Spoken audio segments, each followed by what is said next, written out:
My stepsister took credit for all my achievements until one moment exposed everything. My stepsister Rebecca moved in when our parents married and immediately started taking credit for everything I did because she was 17 and I was 14, so people just believed her. It started small with Rebecca claiming she'd helped me with homework that I'd done completely alone.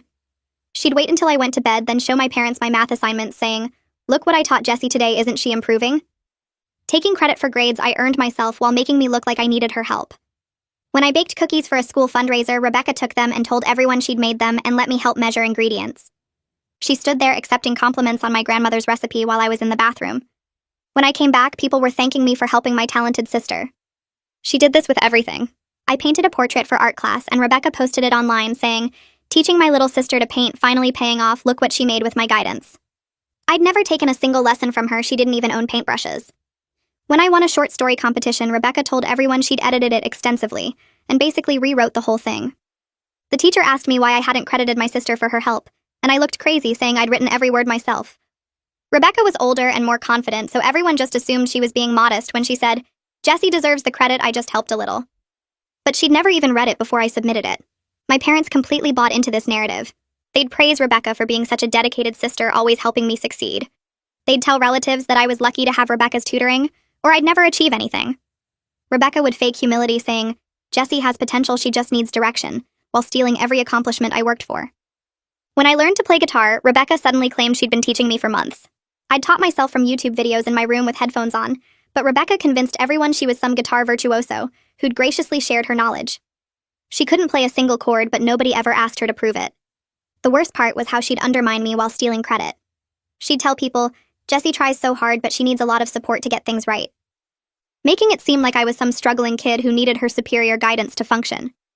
Teachers started talking to me slower, like I was challenged, because Rebecca had convinced them I couldn't understand things without her help. This went on for over 2 years. 2 years of Rebecca claiming my achievements while simultaneously making me look incompetent. I started hiding my projects and submitting homework directly to teachers without bringing it home. But Rebecca always found ways to insert herself into my accomplishments. She'd show up at my presentations claiming she'd coached me.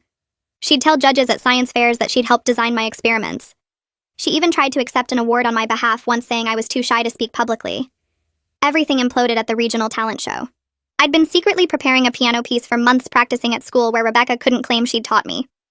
It was a complicated classical composition that required serious skill. Rebecca didn't even know I'd entered until she saw the program. She immediately started telling everyone she'd been teaching me piano since we became sisters. The other competitors' parents were impressed, asking Rebecca how long she'd been playing. She made up this elaborate story about studying at conservatory before her parents' divorce forced her to quit. She said teaching me helped her stay connected to music, and she was so proud I'd learned this piece she'd personally selected for my skill level. She had no idea what piece I was playing. When my turn came, I walked onto the stage and the announcer said, "Next we have Jessie performing Chopin's Ballad No. 1 in G minor, taught by her sister Rebecca." I stopped at the microphone and said, "Actually, I need to make a correction. Rebecca has never taught me piano. I've been taking lessons from Mrs. Yoshida at school for 3 years." The announcer looked confused and Rebecca stood up in the audience. "Jessie's just nervous, she doesn't want people to think she had help, but I've been working with her for months on this piece." That's when Mrs. Yoshida stood up.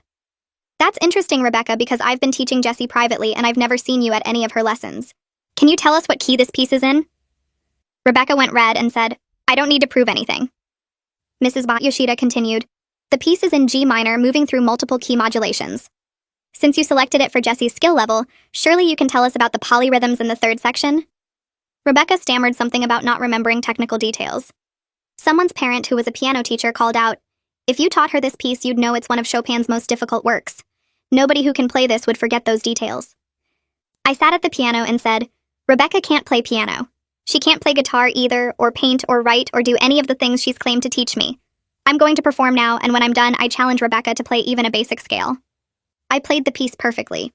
All those months of secret practice paid off, and the audience was completely silent until the last note. Then they erupted in applause. The judge stood up and said, "Rebecca, would you like to demonstrate any musical ability at all?" Rebecca's face turned bright red, and she looked around the auditorium like she was searching for an escape route.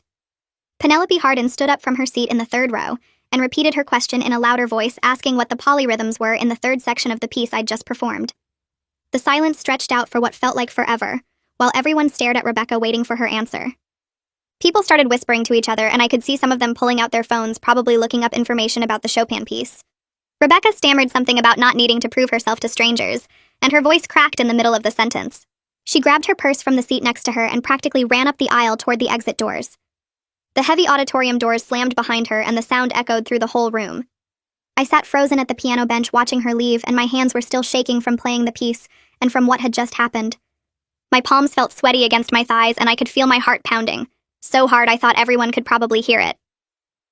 Mrs. Yoshida walked up onto the stage, and the click of her shoes on the wood floor was the only sound in the completely silent auditorium. She turned to face the audience and started explaining in her calm teacher voice that she'd been my piano instructor for 3 full years, meeting twice a week after school. She said Rebecca had never attended a single one of my lessons, or shown any knowledge about music theory or piano technique. Mrs. Yoshida pulled out her phone and showed the screen to the judges, explaining that she kept detailed records of every student's progress, including attendance logs and payment receipts. One of the judges stood up and asked if I could stay after the show ended, because they needed to discuss what had just occurred. My parents were sitting about halfway back in the auditorium, and I could see Mom's face looked pale and shocked while Dad had his arms crossed over his chest. They kept looking at each other and then back at the stage like they couldn't believe what they were hearing. The rest of the talent show continued, but I barely paid attention to the other performers because my mind was racing through everything that might happen next. When the last act finished, the judges went into a small room backstage to make their decisions, while everyone in the audience talked in loud voices about what they'd just witnessed. I stayed sitting on the piano bench because I didn't know where else to go, and several people came up to tell me my performance was beautiful. After about 15 minutes, the judges came back out and announced the winners, starting with third place. When they got to first place, they called my name and said I'd demonstrated exceptional technical skill and emotional depth in one of the most challenging pieces in the classical piano repertoire. I walked up to accept the trophy, but the victory felt completely hollow because I could see my parents standing in the lobby through the auditorium doors, and their expressions looked angry instead of proud. Mom was shaking her head and talking to Dad with big hand gestures, and I knew I was in serious trouble. After I talked to the judges for a few minutes about what happened with Rebecca, they let me go, and I walked out to the lobby where my parents were waiting. Mom immediately started asking why I would embarrass Rebecca like that in front of hundreds of people, instead of just talking to her privately at home.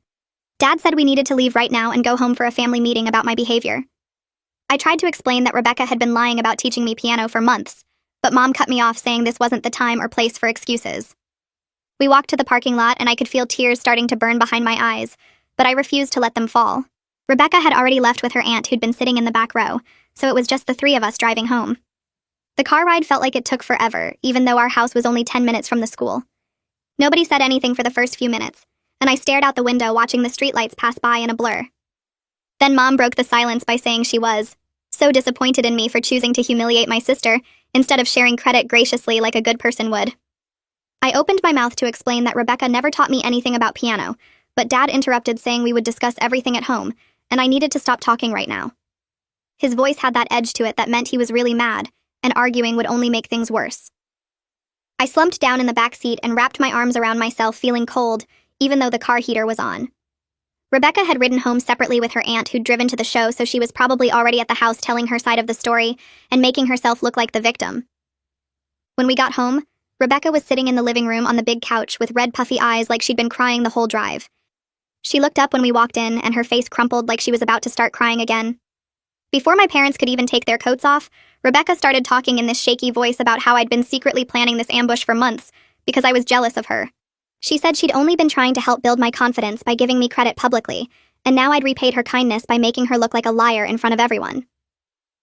Mom sat down next to Rebecca and put an arm around her shoulders, while Dad stood with his arms crossed looking between us. Rebecca kept talking, saying she'd worked so hard to be a good sister and help me succeed, and this was how I thanked her.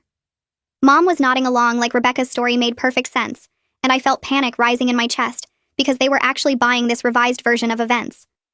I pulled my phone out of my pocket with shaking hands and opened the Photos app where I'd saved a picture of my piano lesson registration form from 3 years ago. I held the phone out to Dad and told him to look at the date and Mrs. Yoshida's signature, proving I'd been taking lessons since before Rebecca even knew I was interested in piano. Dad took my phone and examined the image, closely zooming in on the details, while Rebecca insisted from the couch that the form didn't prove anything about who had taught me at home. Mom suggested that maybe Rebecca had helped me practice at home, even if I'd taken formal lessons at the school, and that would explain why she felt like she'd been teaching me. I wanted to scream that Rebecca had never helped me with anything ever, but I knew getting emotional would just make me look like I was the problem. Dad's phone rang and he looked at the screen before answering and walking into the kitchen for privacy. I could hear his muffled voice through the wall but couldn't make out the words. Rebecca used the opportunity to tell Mom in a quiet voice that I'd always been competitive with her, and jealous that she was older and more accomplished. Mom stroked Rebecca's hair and made soothing sounds while I stood there feeling invisible. After what felt like forever, Dad came back into the living room with a strange expression on his face. He'd been on the phone with Mrs. Yoshida for 40 minutes, and she'd provided detailed records of every single lesson I'd taken, including dates, times, payments, and lists of every piece I'd learned. Mrs. Yoshida had explained to him that she'd specifically asked me multiple times over the years if anyone was helping me practice at home, and I'd always said no. Dad's expression had shifted from angry to uncertain, and he kept looking at Rebecca with this confused look like he was trying to figure out a puzzle. Dad sat down in the armchair across from the couch and asked Rebecca directly if she could play any musical instrument at all. Rebecca's face went red again and she started crying harder, saying this was so unfair and everyone was ganging up on her. Mom immediately jumped to Rebecca's defense, saying she was clearly overwhelmed by everything that had happened, and we should give her some space instead of interrogating her. I felt this surge of pure frustration wash over me, because even with Mrs. Yoshida's detailed records and proof that I'd been hiding my piano practice from Rebecca, my parents were still protecting her. Dad looked like he wanted to ask more questions, but Mom gave him this look that meant drop it, so he sighed and said we should all go to bed and talk more in the morning when everyone had calmed down. I barely slept that night because I kept replaying the talent show and the car ride and the conversation at home over and over in my mind.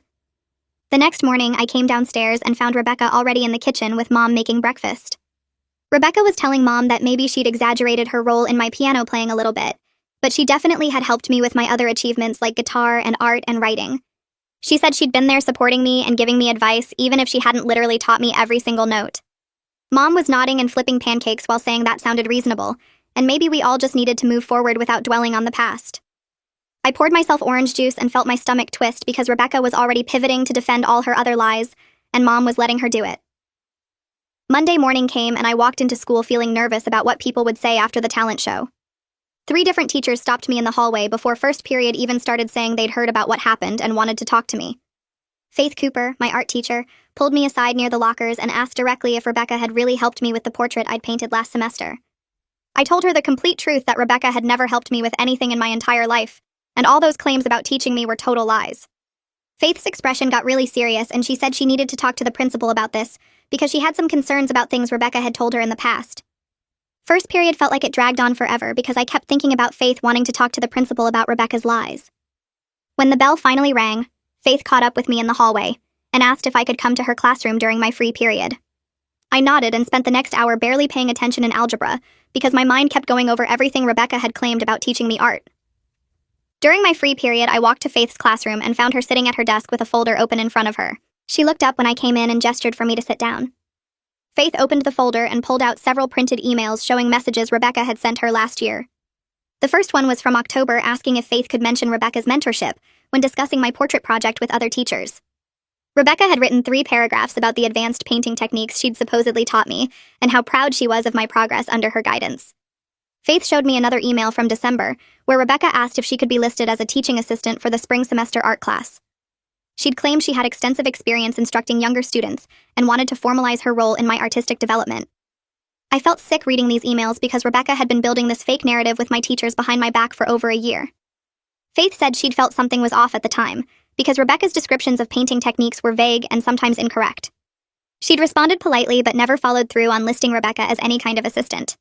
Now Faith wanted to take all this documentation to Principal Alexander and review every single claim Rebecca had made about teaching me. She said other teachers might have similar emails or conversations that needed to be examined. I thanked Faith for believing me and taking this seriously because it felt like the first time an adult was really listening. The cafeteria at lunch was worse than I expected. I grabbed my tray and headed toward my usual table when 3 girls from my English class surrounded me near the drink station. One of them asked if it was really true that Rebecca had been lying about teaching me stuff. I said yes, and explained that Rebecca had never taught me anything despite claiming credit for years. The girl nodded sympathetically and said she'd always thought it was weird how Rebecca talked about me like I was some project she'd fixed. Another classmate joined in, saying Rebecca had told her entire friend group that I'd be failing classes without her tutoring. I appreciated their support, but then 2 of Rebecca's friends walked past, and one of them said loud enough for everyone to hear that some people will do anything for attention, including trashing their own family. The other one added that Rebecca had always been nothing but nice to me, and I was being ungrateful. I felt my face get hot and my stomach started hurting because the social fallout was spreading faster than I'd anticipated. I sat down at my table and tried to eat, but I kept noticing people looking over and whispering. Rebecca was sitting with her usual group across the cafeteria, and every single one of them kept glaring at me like I'd committed some terrible crime. One girl at Rebecca's table pointed at me while talking, and the whole group turned to stare. My friend sitting next to me asked if I was okay, and I said I was fine, but my stomach felt like it was tied in knots. I'd known exposing Rebecca would have consequences, but actually experiencing everyone picking sides made me feel awful. Some students seemed supportive, and others acted like I was starting drama for no reason. The worst part was not knowing who believed what, or how many people Rebecca had already convinced with her version of events. After school, I was walking toward the bus when Rebecca appeared from around the corner near the gym. She stepped directly into my path, and her face was red and her eyes looked furious. She said I'd ruined her reputation and made her look like a liar in front of everyone who mattered. I tried to step around her, but she moved to block me again. Rebecca insisted she'd only been trying to help me gain confidence by sharing credit for my work. She said I was too shy and insecure to take credit myself, so she'd done it for me as a favor. I told her that stealing credit for work she didn't do wasn't sharing, and it definitely wasn't helping me. Rebecca's voice got louder, and she said I should be grateful she'd made me look good instead of letting me stay invisible. I felt anger rising in my chest, and I said, taking credit for achievements I earned myself while telling everyone I needed her help to function wasn't making me look good. Rebecca stepped closer and hissed that I was ungrateful and selfish, and I'd regret humiliating her publicly. Then she turned and stormed off toward the parking lot where her aunt was waiting. I stood there shaking because the confrontation had been so intense, and Rebecca genuinely seemed to believe she'd been doing me some kind of favor. The bus pulled up and I got on feeling exhausted and upset. I found a seat near the back and stared out the window trying to process everything that had happened in one day. That evening I was in my room doing homework when I heard the house phone ring downstairs. Dad answered and I heard him say Faith's name, so I crept to the top of the stairs to listen. Faith was explaining that she had documentation of Rebecca making false claims about teaching me art. She mentioned she'd spoken with other teachers who had similar concerns about Rebecca's pattern of taking credit for my work. Dad's voice sounded serious as he asked questions and took notes. The conversation lasted about 15 minutes, and when Dad hung up, he called Rebecca down to the living room. I stayed at the top of the stairs listening as Dad asked Rebecca to sit down for a serious conversation. Mom came in from the kitchen and sat on the couch looking worried. Dad said Faith had called with some concerning information about claims Rebecca had made regarding teaching me art. He asked Rebecca to explain specifically what she'd taught me in my art class. Rebecca gave vague answers about color theory and something about brush techniques for shading. Dad pressed for more details, and Rebecca said she'd shown me how to mix colors and plan compositions. Mom nodded along like this sounded reasonable, but Dad kept asking more specific questions. He asked Rebecca to describe the portrait project I'd done last semester, and Rebecca said it was a face using oils. Dad pointed out that I'd actually used acrylics, not oils, and the project was a full figure portrait, not just a face. Rebecca stammered that she'd mixed up the details, but she definitely remembered helping me with it. Dad asked her to demonstrate any painting technique she'd supposedly taught me, and Rebecca said she didn't have her supplies with her. Mom suggested maybe Rebecca could show us another time, but Dad's expression showed he wasn't buying the excuse. He said Faith had emails where Rebecca claimed extensive knowledge of advanced painting techniques, but couldn't answer basic questions about the actual projects. Rebecca's face went red, and she insisted Faith was misremembering their conversations. Dad asked why Faith would make up emails, and Rebecca said maybe Faith was confused or trying to cause problems. The excuses were starting to sound hollow even to Mom, whose expression shifted from defensive to uncertain. Over the next few days, I started documenting everything I could remember about Rebecca's false claims. I opened a notebook and wrote down dates as accurately as I could recall. I listed the math homework she'd claimed to teach me in September 3 years ago. I wrote about the cookies for the fundraiser in October that same year. I documented the portrait she'd posted online saying she taught me to paint. I added the short story competition where she claimed to have edited and rewritten my work. I listed the guitar claims and the piano lies, and every single time she'd told someone she was coaching me or tutoring me or teaching me anything. For each incident, I wrote down who had heard her make the claim and where it happened. I included teachers' names and classmates' names and relatives who'd been told these lies at family gatherings. I wrote down the science fair where she told judges she'd helped design my experiments. I documented the award ceremony where she tried to accept recognition on my behalf. I added the talent show and everything that happened there, including witnesses. The list grew longer and longer until it filled 3 full pages in my notebook. Each entry represented something I'd accomplished completely on my own that Rebecca had stolen. Seeing it all written out made the pattern obvious and undeniable. 2 full years of systematic credit theft spanning every area of my life. I felt angry looking at those pages, but also relieved because now I had concrete documentation, instead of just my word against hers. Rebecca started her own campaign at the school telling anyone who would listen that I was jealous of her because she was older and more accomplished. I heard from friends that she was describing the talent show as me having a breakdown from performance pressure. She told people I'd always been competitive with her and couldn't handle her being better at things. She claimed I'd planned the whole public confrontation because I wanted attention and sympathy. Some students who didn't know us well seemed to believe her version of events. I'd hear whispers in the hallway about how sad it was that I was so jealous of my own sister. Rebecca's friends spread the story that I'd always resented her for being prettier and smarter and more talented. They said I was making up lies about her stealing credit, because I couldn't accept that she was just naturally better than me. The counter-narrative was working on people who only knew us casually. But students who'd been in classes with me or seen my actual work seemed more skeptical of Rebecca's story. My art teacher made a point of showing my portfolio to other students when they asked about the situation. My English teacher told several people that I'd written all my competition pieces during class time, where Rebecca couldn't possibly have helped. The truth was spreading, but so were Rebecca's lies, and I couldn't control which version people chose to believe. Mrs. Yoshida sent an email to my parents offering to meet with them in person, to discuss everything she'd observed over 3 years of teaching me piano. She wrote that in her 20 years of teaching, she'd never seen a case of credit theft this systematic and deliberate. She said she had detailed records and documentation that proved Rebecca had played no role in my musical education.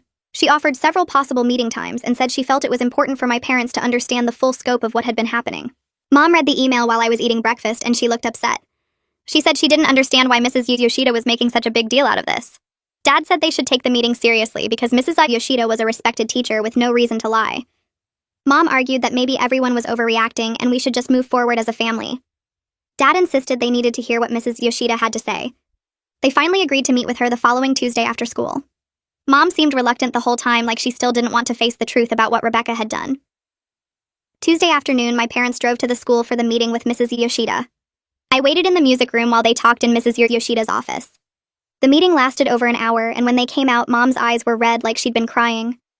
We drove home in silence, and I could tell something significant had happened. After dinner, Dad asked me to come into the living room, and both my parents sat down looking serious. Dad said Mrs. Yoshida had shown them detailed records of every lesson I'd taken for 3 years. She'd brought attendance sheets and payment records and notes about my progress. She'd showed them the practice schedule proving I stayed after school every single day to practice because I'd specifically told her I needed privacy at home. Mom's voice shook when she said Mrs. Yoshida had explained that I'd explicitly mentioned hiding my progress from my stepsister. I nodded and confirmed that was true. Mom looked devastated hearing me say it out loud. Dad asked why I felt I needed to hide my accomplishments at home. I explained that every time I worked on something, Rebecca would find a way to claim credit for it, so I started keeping everything secret. I said I'd tried to tell them before, but Rebecca was always believed because she was older and more confident and better at talking to adults. Mom started crying again and said she was so sorry she hadn't listened. Dad looked angry, but not at me at the situation and probably at himself for not seeing it sooner. Mom's face crumpled and tears started rolling down her cheeks while she looked at me sitting on the couch. She said she felt horrible that I didn't feel heard for so long and she wished I'd come to her sooner. But then she wiped her eyes and said, maybe this whole thing was just a big misunderstanding that got out of hand. She suggested that Rebecca probably started helping me with something small, and then it grew into this bigger story that she couldn't back out of without looking bad. Dad shifted in his chair and his jaw tightened like he wasn't buying that explanation at all. He said deliberately lying to everyone for 2 years wasn't a misunderstanding. Mom looked at him with this pleading expression like she wanted him to agree with her version, where Rebecca wasn't actually a bad person. The tension between them felt thick and uncomfortable. The next day after school, I went to my room and pulled out my English folder from my backpack. I'd kept every graded essay and short story from the past 2 years, including the competition-winning piece that Rebecca claimed she'd basically rewritten. I carried the whole folder downstairs and spread the papers across the dining room table. Mom and Dad were in the kitchen making dinner, and I called them over. Every single paper had only my name at the top, and my teacher's comments in red pen with no mention anywhere of outside help or editing. Dad picked up the competition story and read through all 3 pages of teacher comments praising my original voice and creative plot structure. Mom looked through my other essays and I watched her face change as she saw paper after paper with just my name and no evidence that Rebecca had touched any of them. Dad set down the story and said this was pretty clear proof. Mom nodded slowly, but she still looked like she was struggling to accept what the evidence showed. 2 days later, a thick envelope arrived in the mail addressed to my parents. Mom opened it at the kitchen table and pulled out a formal letter on the school letterhead. Faith Cooper had written 3 full pages documenting separate times when Rebecca approached her claiming credit for my artwork. She included exact dates and detailed conversations where Rebecca described techniques she'd supposedly taught me. Faith wrote that she'd asked Rebecca basic questions about color mixing and composition, and Rebecca's answers showed she had no actual art knowledge. At the bottom, Faith included her professional opinion as a teacher with 15 years of experience that Rebecca had deliberately misrepresented her involvement in my work. Dad read the letter twice and then handed it to Mom. Mom's hands shook a little as she read it. The letter used words like systematic pattern and deliberate deception. This wasn't just one teacher's observation anymore. This was official documentation from a school professional. That evening, Rebecca came home from her friend's house and Mom sat her down in the living room. I stayed in the hallway where I could hear everything. Mom's voice was gentle when she said they'd received some concerning information from my teachers. Rebecca immediately got defensive and said everyone was making a huge deal out of nothing. She claimed she was just trying to bond with me by being involved in my interests. And maybe she overstated her role a little, but her intentions were good. She said she just wanted to be a good big sister and help me feel confident.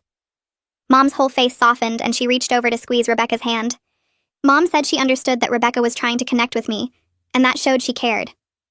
I felt my chest get tight with frustration, listening to Mom reframe 2 years of credit theft as sisterly bonding. Dad sat there not saying anything, but his expression looked skeptical. The following Monday, Dad told us at breakfast that he'd scheduled a meeting with the principal for Wednesday afternoon. Rebecca's fork clattered against her plate and she asked why he needed to involve the principal. Dad said he wanted to get a complete picture of what teachers had observed over the past 2 years. At the school on Wednesday, I went to the library during the meeting and tried to focus on homework, but I kept checking the clock. The meeting lasted almost 2 hours. When I got home that evening, both my parents looked serious. Dad said Principal Alexander had reviewed reports from 4 different teachers, and they all documented the same pattern of Rebecca claiming credit for my work. Dad used the word concerning 3 times while describing what the principal had told them. Mom looked uncomfortable, but didn't argue with what Dad was saying. Principal Alexander called our house the next evening and asked to speak with both my parents. I sat on the stairs listening to Dad's side of the conversation. He kept saying things like, "I understand, and that makes sense, and we appreciate your guidance." After he hung up, he told Mom that Principal Alexander explained this pattern suggested deeper issues that needed professional help. The principal had recommended family counseling and said if Rebecca were a student doing this, it would be considered academic dishonesty. Mom flinched when Dad said that last part. She said she didn't think it was fair to compare Rebecca to a cheating student because the situations were different. Dad asked how exactly they were different. Mom didn't have a good answer. That night, I was in my room trying to sleep when I heard raised voices coming from my parents' bedroom. I crept to my door and opened it a crack. Dad's voice came through clearly saying they needed to face facts that Rebecca had been systematically lying to everyone. Mom's voice got louder saying they couldn't destroy Rebecca's self-esteem by treating her like some kind of villain. Dad said protecting Rebecca's feelings wasn't more important than acknowledging what she'd done to me. Mom said Rebecca was struggling and needed support, not condemnation. Their voices went back and forth for over an hour, getting more frustrated.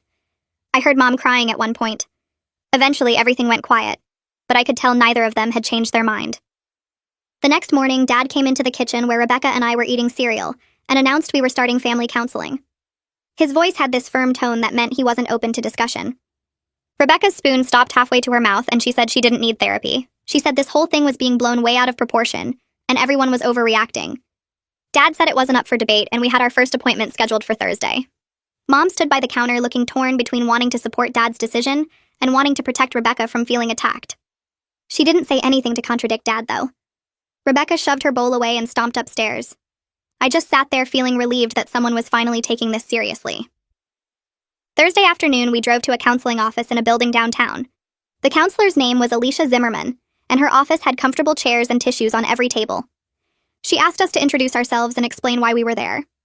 Rebecca jumped in first, saying there'd been some misunderstandings at the school that got blown out of proportion because I was sensitive about sharing credit. She made it sound like the whole thing was my fault for being insecure. Alicia wrote something in her notebook, and then asked Rebecca to explain specifically what she'd taught me in piano.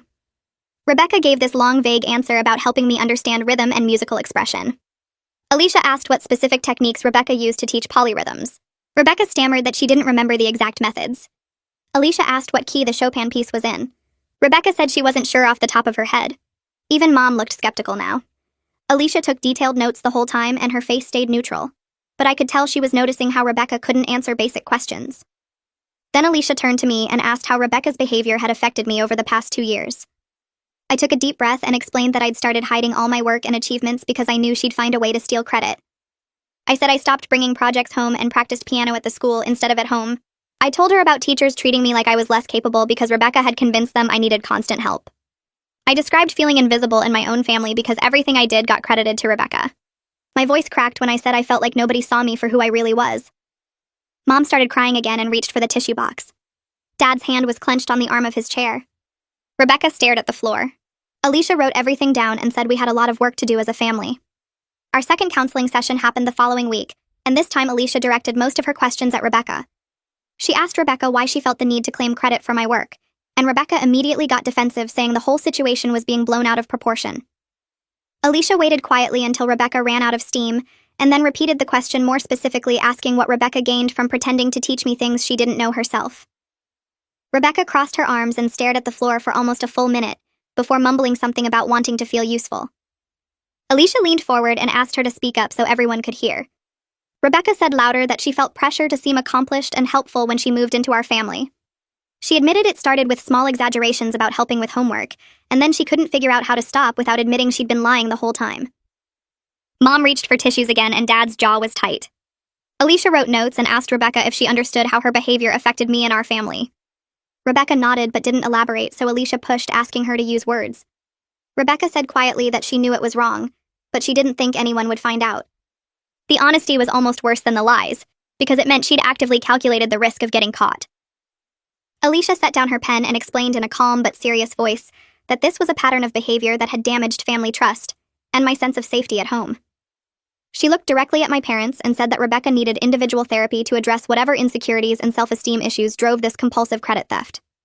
She used the phrase pathological lying, which made Mom flinch.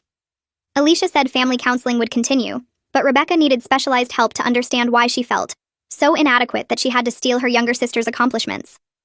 Rebecca's face went red and she looked like she wanted to argue, but she just sat there with her fists clenched.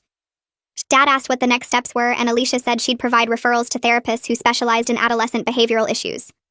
Mom asked if this meant Rebecca had some kind of disorder, and Alicia said it was too early for diagnosis, but the behavior pattern was concerning enough to warrant professional intervention. The session ended with Rebecca refusing to make eye contact with anyone. Over the following weeks at the school, things started shifting in small but noticeable ways. During music class, someone mentioned Rebecca teaching me guitar, and my music teacher immediately corrected them, saying I was completely self-taught. The clarification was public and matter-of-fact, and the other students looked surprised. In art class, when someone asked Faith if Rebecca had really helped with my portrait, she said firmly that Rebecca had never been involved in any of my art projects. Teachers were actively correcting the false narrative Rebecca had built, and each correction felt like a tiny piece of my reputation being restored. The drama club advisor asked me to help paint sets, and mentioned she'd heard great things about my independent artwork. The emphasis on independent was deliberate. My English teacher returned an essay with a note saying she was impressed by my consistent voice across all my writing, and she'd always known I worked alone. Even small moments like these accumulated into a pattern of social correction. Some of Rebecca's friends stopped talking to me completely, which actually felt like a relief. Kids who'd believed her stories now looked at me differently, some with sympathy and others with curiosity. The school gossip had shifted from Rebecca being my helpful mentor to Rebecca being exposed as a fraud. I didn't enjoy her humiliation, but I needed people to know the truth. One evening, Mom knocked on my bedroom door and asked if we could talk privately. We sat on my bed and she was quiet for a long time before saying she'd been in denial about the whole situation. She admitted that accepting the truth meant acknowledging she'd failed to protect me for 2 years. Her voice cracked when she said she should have noticed something was wrong when I started hiding all my projects and staying late at the school. She apologized for not believing me and for letting Rebecca's confident lies override my quiet truth. She said she'd been thinking about all the times I'd tried to tell her things weren't how Rebecca described them, and she'd dismissed my concerns as sibling rivalry. The apology wasn't perfect, and it didn't fix everything, but hearing her admit she'd been wrong mattered. She asked how she could make things better, and I told her I just needed her to see me for who I actually was, instead of filtering everything through Rebecca's version. Mom hugged me and promised she'd try harder to listen. It was a start, even if the damage couldn't be completely undone.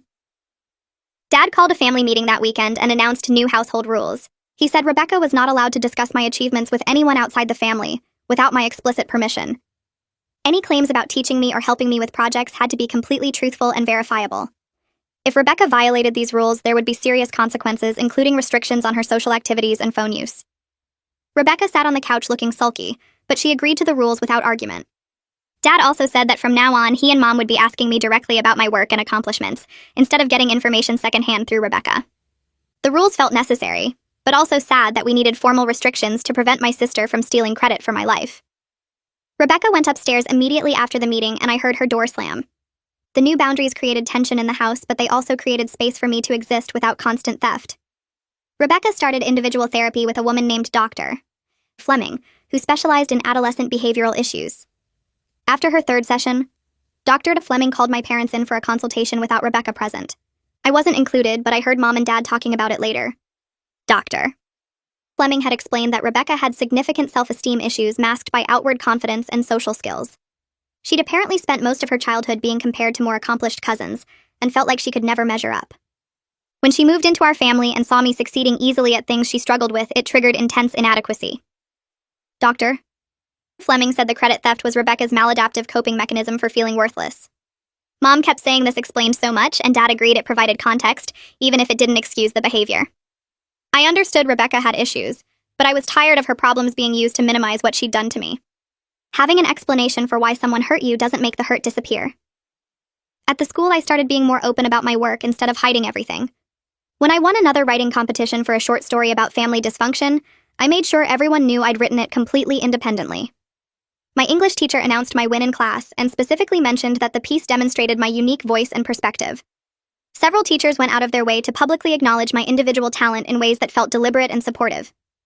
Faith asked if I wanted to enter a regional art show and said she'd write a recommendation letter emphasizing my independent development as an artist. Mrs. Yoshida suggested I audition for a youth orchestra and said my piano skills were advanced enough to compete at a high level. Being recognized for my own work without Rebecca's shadow felt strange at first. I'd spent so long hiding my accomplishments that claiming them publicly required conscious effort. But each time I accepted credit for something I'd actually done, it got a little easier to believe I deserved the recognition. In our next family therapy session, Rebecca made an apology that immediately felt wrong. She said she was sorry I felt hurt by her actions and sorry if she'd caused any misunderstandings. Alicia stopped her mid-sentence and said that wasn't a real apology. She explained that saying sorry you felt hurt put responsibility on me for my reaction, instead of on Rebecca for her actions. Alicia coached Rebecca through taking actual accountability, asking her to identify specifically what she'd done wrong and why it was harmful. Rebecca struggled with this for several minutes, making false starts and defensive statements. Finally, with visible effort, she said she was sorry for lying about teaching me things and stealing credit for my work. She admitted she'd deliberately deceived everyone, including our parents, for over 2 years. The apology was stilted and uncomfortable, but it was more honest than anything Rebecca had said before. Alicia asked how Rebecca planned to rebuild trust, and Rebecca said she didn't know, but she'd try to stop lying. It wasn't a transformation, but it was acknowledgement. Mom and Dad started asking me directly about my interests and what I was working on, instead of hearing about everything through Rebecca's filter. Dad asked about my piano practice, and I told him about the new pieces Mrs. Yoshida was teaching me. He seemed genuinely interested, so I invited him to observe one of my lessons. The following Tuesday, Dad sat in the back of Mrs. Yoshida's studio and watched me work through a Beethoven sonata. Afterward, he told Mrs. Yoshida he had no idea I was playing at such an advanced level. She showed him my progress records spanning 3 years and explained the technical difficulty of the pieces I'd mastered. Dad looked at me with something like wonder and said he was sorry he'd missed seeing this development happen. These small moments of being actually seen by my parents felt more important than big apologies. They were learning to know me as I actually existed instead of as Rebecca's project. 2 months after the talent show, Rebecca admitted something in her therapy session that Dr. Fleming later shared with my parents. Rebecca said she'd been jealous of my natural talents because she felt she had to work much harder for less recognition. She described watching me pick up piano and art and writing easily while she struggled with everything academic and creative. The jealousy made her feel inadequate, so she started claiming credit as a way to feel connected to success, even if it wasn't hers. Alicia used this admission in our family session to help Rebecca see that stealing credit hadn't solved her insecurity. If anything, it made her feel worse because she knew the praise wasn't real. Rebecca cried during this session, which was the first time I'd seen her show genuine emotion about the situation, rather than defensive anger. She said she understood now that she needed to find things she was actually good at instead of parasitically attaching to my achievements. It was progress even if it didn't undo the damage. I waited until the next family therapy session to say what needed to be said. Alicia had been working with Rebecca individually for weeks, and the change was small but visible. Rebecca sat across from me in the counselor's office looking tired instead of defensive. I took a breath and spoke directly to her for the first time since the talent show without our parents mediating. I told her that I understood she had issues and insecurities that drove her behavior. I said I knew she felt inadequate watching me succeed at things that came naturally to me. But I also told her that what she did to me for 2 years was cruel, and it damaged my trust in my own family. I explained that I started hiding every accomplishment because I couldn't trust anyone in our house to let me own my achievements. I said teachers thought I was stupid because she convinced them I needed constant help. I told her I felt invisible in my own life because she erased me from every success I worked for. Rebecca didn't interrupt or make excuses. She sat there listening with her hands folded in her lap. When I finished, she nodded slowly and said she knew she couldn't undo any of it. She said therapy was helping her see how toxic her behavior had been, and she wanted to try to be better. She didn't ask for forgiveness or make promises about our relationship. She just acknowledged what she'd done and said she was working on herself. It wasn't a transformation, but it was the first real accountability I'd gotten from her. The following Monday, I walked into the art room after school and told Faith I wanted to join the art club. She smiled and handed me a membership form immediately. I'd been avoiding extracurricular activities for 2 years because Rebecca always found ways to insert herself into anything I participated in. Now I could finally do things openly without fear. I also joined the creative writing club that met on Thursdays. Both clubs felt like spaces where I could exist as myself without Rebecca's shadow hanging over me. Faith started mentoring me on building a portfolio of my best work. She pulled out paintings and drawings I'd submitted for class over the past year and helped me photograph them properly. She explained composition and how to present my work professionally. Having a teacher invest time in developing my actual talents instead of correcting Rebecca's false narrative felt amazing. Other students in art clubs started recognizing my style and asking about my techniques. Nobody mentioned Rebecca at all. I was just Jessie who painted landscapes with unusual color choices.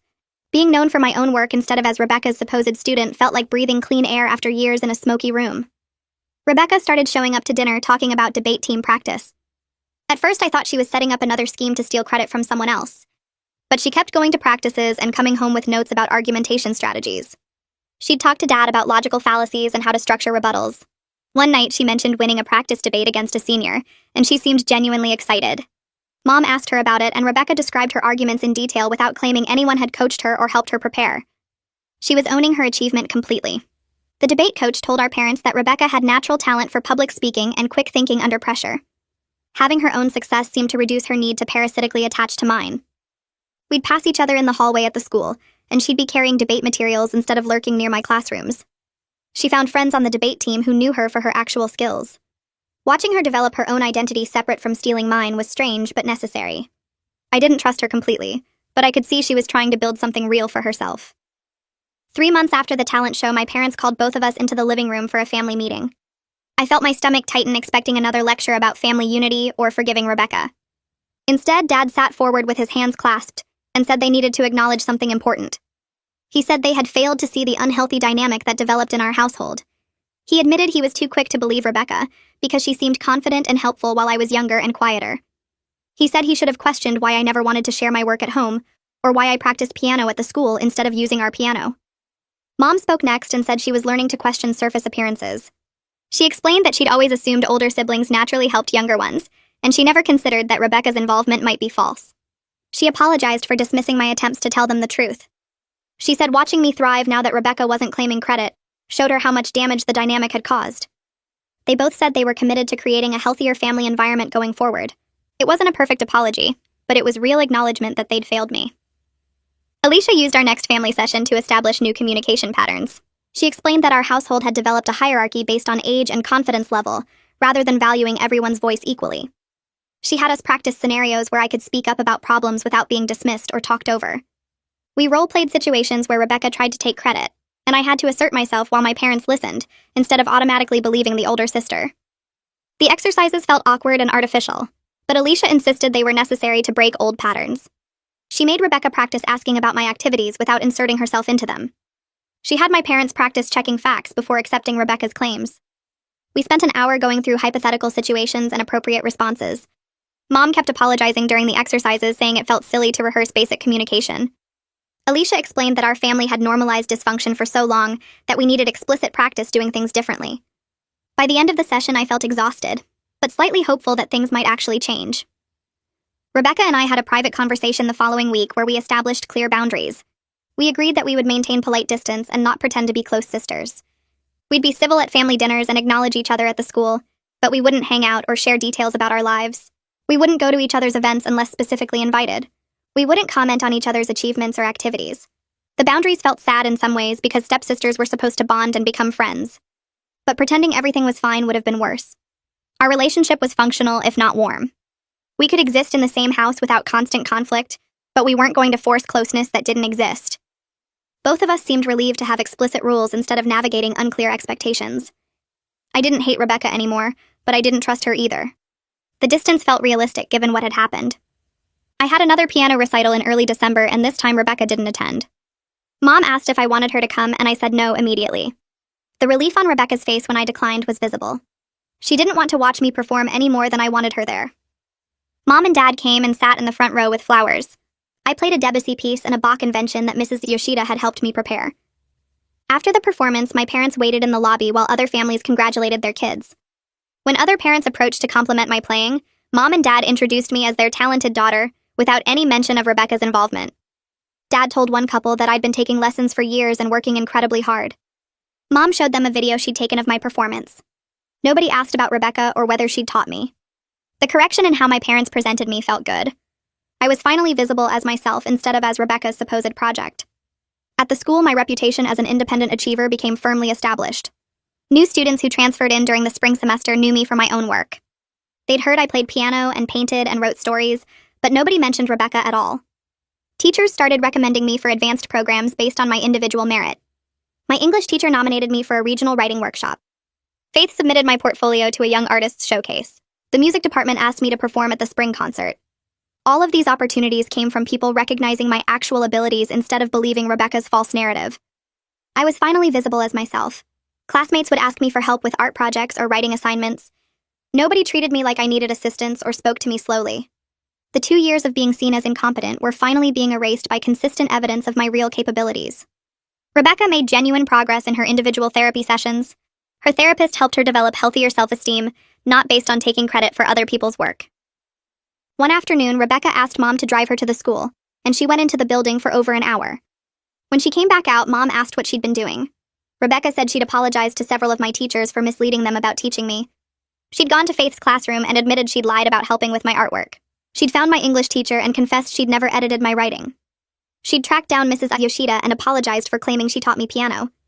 The apologies were uncomfortable and humiliating for Rebecca, but they showed real accountability. Faith told me later that Rebecca's apology seemed genuine and painful. She said Rebecca cried while admitting she'd made up the whole story about teaching me to paint. The teachers appreciated the accountability, even though it didn't undo the damage to my reputation over the past 2 years. 4 months after the talent show, I entered a regional art competition and won first place in my age category. The local newspaper sent a reporter to interview me about my work. I sat in our living room answering questions about my artistic process and my influences. I talked about Faith's mentorship and how she'd helped me develop my portfolio. I mentioned teaching myself techniques through online tutorials and practice. I described my grandmother's encouragement of my creativity when I was younger. I gave credit where it was actually due without inflating anyone's role. The reporter asked if anyone in my family was artistic, and I said my parents were supportive, but not artists themselves. Rebecca's name never came up in the conversation. When the article came out the following week, it featured a photo of me with one of my paintings and quotes about my dedication and natural talent. Rebecca didn't try to insert herself into the story at all. She read the article at breakfast and said congratulations before going back to her debate team notes. The fact that she could let me have an achievement completely to myself felt like real progress. A week after the newspaper article came out, Mom knocked on my bedroom door while I was practicing a new piece. She sat on my bed and watched me finish the phrase before speaking. She told me she was proud of how I stood up for myself at the talent show, even though it was painful for the family. She said I showed courage she wished she'd had at my age.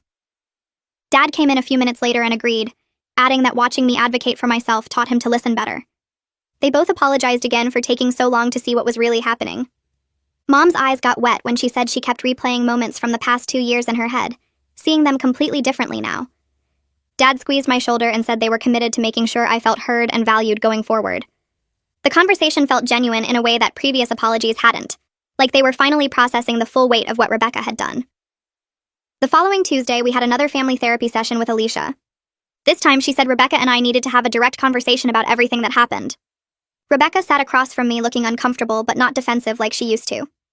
Alicia prompted her to take full responsibility without excuses or justifications. Rebecca took a deep breath and said she was sorry for 2 years of systematic credit theft. She said the words slowly like she'd practiced them. She acknowledged the harm she caused to my self-esteem and family relationships. She admitted she'd made me feel invisible in my own home and undermined my confidence with teachers and relatives. She said she knew saying sorry didn't fix what she'd done, but she wanted me to know she understood how wrong it was. Her voice cracked a little when she talked about making me hide my work because I couldn't trust my own family. I listened without interrupting, watching her face to see if she really meant it. When she finished, I told her I was accepted her accountability, even though rebuilding trust would take time. I said I appreciated her finally being honest, but actions would matter more than words. Alicia nodded and said that was a healthy boundary to set. 3 weeks later, Mrs. Yoshida called me into her office after my piano lesson. She had papers spread across her desk and a big smile on her face. She told me she'd nominated me for a youth music scholarship through the Regional Arts Foundation. She'd already written a recommendation letter detailing my dedication and natural talent. She showed me the letter, and I read phrases about my commitment to practicing and my ability to master difficult pieces independently. She mentioned that I'd overcome significant obstacles to pursue my passion, which I knew meant Rebecca's interference. Mrs. Yoshida said the scholarship would cover advanced lessons with a university professor and potential competition entry fees. I had to submit an audition video and essay about my musical journey. The application deadline was in 6 weeks. I felt this rush of excitement mixed with nervousness about being evaluated by people I'd never met. Mrs. Yoshida squeezed my hand and said she had complete confidence in my abilities. 2 months later, I got the acceptance letter in the mail. The scholarship would fund 2 years of advanced lessons starting that summer. That spring, we had a family dinner where Rebecca mentioned winning an award from her debate team for Best Speaker in regional competition. She showed us the trophy and talked about the tournament. Mom and Dad congratulated her and asked questions about her arguments and opponents. Nobody questioned whether the achievement was really hers. Nobody asked if someone had helped her or coached her speeches. We just celebrated something she'd actually accomplished through her own work. Rebecca noticed the difference too because she looked almost relieved when the conversation stayed focused on her genuine effort. After dinner, she thanked Mom and Dad quietly for believing her. The fact that we could celebrate her real achievements without suspicion felt like progress. She seemed to appreciate being recognized for something she actually did, instead of something she'd stolen from me. In May, I started teaching beginner piano to younger students at the community center. The director had heard about my scholarship and asked if I'd be interested in working with kids who couldn't afford private lessons. I taught 3 students every Saturday morning, showing them basic scales and simple songs. A 7-year-old named Clyde struggled with reading notes but loved making up melodies. I helped him learn to play by ear while gradually introducing written music. An 11-year-old girl named Sophia was shy but had good natural rhythm. I worked with her on building confidence to play in front of others. Teaching them gave me this sense of joy that felt completely different from my own practicing. Several parents commented on my patience and skill after watching their kids' progress. One mom said her daughter talked about me all week and practiced without being reminded. Being on the teaching side of music felt powerful after years of having false teaching claims made about me. I was actually helping these kids learn, and nobody was stealing credit for their improvement. Rebecca graduated high school in early June. The ceremony was held in the football stadium with hundreds of families watching. She wore her blue cap and gown and walked across the stage to get her diploma. Our parents threw a graduation party at our house the following weekend with relatives and Rebecca's friends. I helped set up tables in the backyard and hung congratulations banners. During the party, Rebecca gave a short speech thanking everyone for their support. Near the end, she looked at me and said she wanted to thank her sister Jessie for being talented and inspiring. She said watching me pursue my passions with dedication taught her about real commitment. She didn't claim any credit for my achievements or suggest she'd helped me in any way. It was a small acknowledgement, but it felt meaningful coming from her in front of everyone. Several relatives came up to me afterwards saying they were impressed by Rebecca's maturity. Her aunt mentioned that Rebecca would be attending college in another state starting in August. The physical distance would be healthy for both of us. After Rebecca left for college in late August, home life became noticeably calmer. I could leave my artwork on the kitchen table without worrying someone would photograph it and claim they'd taught me. I could talk about my writing projects at dinner without fear of Rebecca inserting herself into the story. My sheet music stayed on the piano instead of hidden in my room. Mom and Dad continued working on seeing me clearly and supporting my individual growth. Dad started asking specific questions about my music theory homework instead of assuming I needed help. Mom came to my art club meetings and watched me work without suggesting Rebecca should be there too. We had conversations where they actually listened when I talked about my interests and goals. The family dynamic improved significantly without the constant tension of Rebecca's lies hanging over everything. That spring, I performed a senior recital at the end of the school year. Mrs. Yoshida helped me select 6 pieces ranging from Bach to contemporary composers. The program included the Chopin Ballade that started everything at the talent show 2 years earlier. I practiced for months, working through difficult passages and refining my interpretation. The recital was held in the school auditorium on a Saturday evening. The room filled with people who knew my real story, teachers and students and parents who'd watched me grow as a musician. Mrs. Yoshida introduced me as one of the most dedicated students she'd taught in her 20-year career. She talked about my perseverance and natural musicality. I walked onto the stage feeling nervous but ready. The piano bench felt familiar under me as I began the first piece. Each note came out clear and confident. Between pieces, I looked out at the audience and saw Faith sitting with other teachers. My parents sat in the 3rd row smiling. When I finished the Chopin Ballade, the audience stayed silent for a moment before erupting in applause. After the recital ended, people came up to talk to me in the lobby. Several audience members said they remembered the talent show exposure and were impressed by how I'd continued to grow and succeed. Faith hugged me and said my playing had been beautiful. A woman I didn't recognize introduced herself as Penelope Harden, the piano teacher who'd questioned Rebecca at the talent show. She said her daughter looked up to me for standing up for the truth. She told me that moment had sparked conversations in their family about honesty and taking credit for your own work. Other parents and students offered congratulations and asked about my college plans. Mrs. Yoshida stood nearby looking proud. The vindication felt complete, not because I'd proven Rebecca wrong, but because I was recognized purely for my own abilities and hard work. 2 weeks later, I received acceptance letters from multiple colleges with strong music and art programs. I'd applied to 7 schools, submitting portfolios of my artwork and audition recordings of my piano playing. Every application was entirely my own work, from the essays about my artistic journey to the pieces I'd selected to showcase my abilities. The applications required no mention of Rebecca, because she genuinely played no role in my development. I'd listed Mrs. Yoshida and Faith as references along with my academic teachers. 5 schools accepted me with various scholarship offers. I was recognized purely for my own merit, evaluated by admissions committees who'd never heard Rebecca's false claims. Mom and Dad helped me compare financial aid packages and visit campuses. We toured music facilities and art studios, imagining where I might spend the next 4 years. I chose a school 3 hours away with a strong piano program and excellent art department. The acceptance letter sat on my desk where I could see it every day, proof that my achievements belonged to me alone. The week before I left for college, Rebecca knocked on my bedroom door while I was packing boxes of art supplies and sheet music.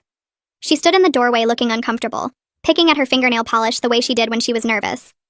She asked if we could talk for a minute, and I nodded, moving a stack of books off my desk chair so she could sit down. Rebecca sat and stared at her hands for a long moment before looking up at me. She told me she was genuinely proud of everything I'd accomplished, and she regretted that she'd damaged our relationship by trying to claim my achievements as her own. Her voice was quiet and steady, not defensive the way it used to be when confronted. She said therapy had helped her understand that she'd been trying to feel valuable by connecting herself to my success, instead of developing her own worth.